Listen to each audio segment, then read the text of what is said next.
Hello everyone and back again with a new video. So friends, इस week मुझे बहुत ज्यादा जिस टॉपिक के ऊपर कमेंट आ रहा था वो है कि मेरी जो फिशेस है वो बर्थ देती है और बर्थ देने के बाद अपनी फ्राइज को खा लेती है। और यहाँ पर मैं जो फिशेस के बारे में बात कर रहा हूँ वो लाइफ बेयरर फिश है, जैसे कि आपकी मॉली फिश हो गया, गप्पी फिश या फिर प्लेटी फिश हो गया। ये सब ऐसी फिशेस होती है जो डायरेक्ट फ्राइज को बर्थ देती है, ना कि एग्स देती है। और ये सब जो फिशेस होती है ये डायरेक्ट बर्थ देने के बाद अपनी ही फ्राइज को खा ले रही है। तो इसका जो है रीजन क्या है? इसका रीजन बहुत सारा हो सकता है, बट उससे पहले अगर आप मेरे चैनल पर न्यू है तो प्लीज मेरे चैनल को सब्सक्राइब कर लीजिए। उसके साथ ही साथ बेल नोटिफिकेशन ऑन रखिएगा, ध्यान से बेल नोटिफिकेशन ऑन रखिएगा, जिससे कि आपको मेरा आने वाला हर वीडियोस का जो अपडेट है वो मिलता रहे। तो चलिए अब आज का वीडियो शुरू करते हैं। फिशेस जैसे कि मॉली फिश, गप्पे फिश या फिर प्लेटी फिश जो होती है, ये फिशेस डायरेक्टली बर्थ देती है फ्राइज को। इस टाइम पे आपको बहुत सारा चीज का ध्यान रखना पड़ता है।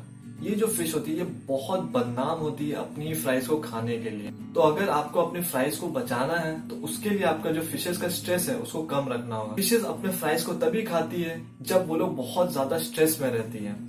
अगर आपकी फिशेस स्ट्रेस फ्री रहेगी तो वो अपने फ्राइज को नहीं खाएगी। उसके साथ ही साथ अगर आपका जो प्लेस है वो बहुत बड़ा रहेगा, उसमें भी आपका चांसेस रहता है फिशेस का स्ट्रेस कम रहने का और वो लोग अपने फ्राइज को फिर नहीं खाएगी। और एक सबसे इम्पोर्टेंट चीज जो होता है वो है ढेर सारा हाइडिंग प्लेसेस। तो ऐसे केस में ढेर सारा हाइडिंग प्लेसेस रखना बहुत ज्यादा जरूरी है। जितना ज्यादा हाइडिंग प्लेसेस रहेगा उतना ही फ्राइज के पास छिपने का उतना ज्यादा जगह रहेगा।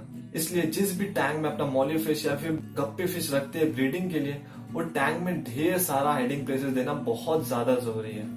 और अगर आपका एक प्लांटेड टैंक है तब तो आपको कोई प्रॉब्लम नहीं है, क्योंकि ये सब जो फिशेस होती है उसको प्लांटेड एरिया बहुत ज्यादा पसंद होता है और वहां पर ये सब फिशेस जो बहुत इजीली ब्रीड भी करती है और उसमें आपको ढेर सारा फ्राइज देती है। और अगर आपके पास कोई प्लांटेड टैंक नहीं है तो आप नॉर्मल किसी टैंक में बहुत सारा प्लास्टिक का प्लांट्स वगैरह मिलता है, वो सब भी लगा सकते हैं।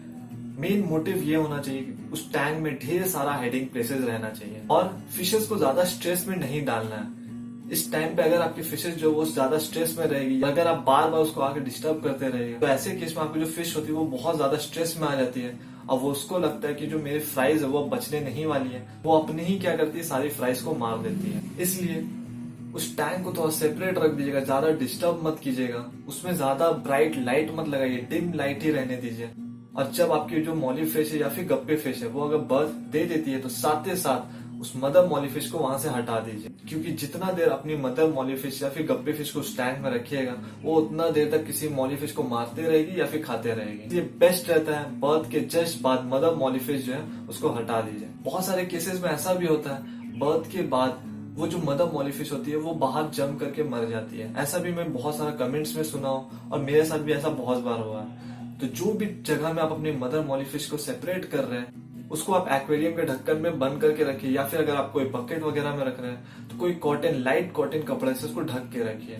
और अगर आपको और भी डिटेल्स जानना है कि कैसे हम लोग अपने गप्पी फिश को ब्रीड कर सकते हैं या फिर मॉली फिश को ब्रीड कर सकते हैं या फिर फ्राइज का टेक केयर कैसे कर सकते हैं, इस टॉपिक पे रिलेटेड में बहुत सारा वीडियोस पहले से ही है। वो सारा वीडियोस का जो लिंक है वो मैं लाइन से डिस्क्रिप्शन में दे दूंगा, तो वहां से भी आप वो सब वीडियोस को चेकआउट कर सकते हैं। सो फ्रेंड्स, होप करता हूँ ये वीडियो से आपको बहुत सारा जो भी डाउट्स वगैरह था वो क्लियर हो गया है। और अगर आपको कोई पॉइंट ऐड करना है तो आप मुझे कमेंट कर सकते हैं, ये बाकी लोगों को बहुत ज्यादा हेल्प कर सकता है।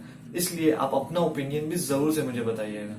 और अगर आपको कुछ भी डाउट है फिश रिलेटेड तो आप मुझे कमेंट कर सकते हैं और मैं जल्द से जल्द कोशिश करूंगा उस टॉपिक पे वीडियो बनाने का। So thank you everyone for watching this video. और अब हम लोग मिलेंगे मेरे न्यू वीडियो और एक न्यू कंटेंट के साथ।